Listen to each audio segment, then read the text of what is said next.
बताइए इन वस्तुओं की आवाज़ें कैसी होती हैं அப்படின்னா சொல்லுங்க வஸ்துவனா இந்த திங்ஸோட ஆவாஜ்னா சவுண்ட் எப்படி இருக்கும்.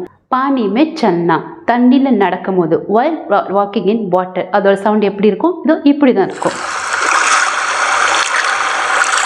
சூக்கே பத்தோ ப சல்னா அப்படின்னா இல்லையா காஞ்சு போன இலையில நடந்தா எப்படி சவுண்ட் இருக்கும் while walking on dry grass.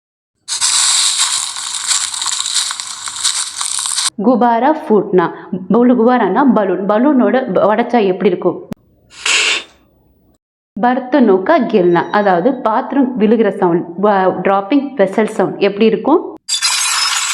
Parish K பூந்தோ கா கிர்னா மலை துளியோட சவுண்ட் ரெயின் டிராப்ஸோட சவுண்ட் எப்படி இருக்கும், இப்படி இருக்கும். மாக்கா புகார்னா அம்மா கூப்பிட்டா எப்படி இருக்கும் sound while calling mother sound எப்படி இருக்கும், இப்படி இருக்கும். बेटा इधर आना।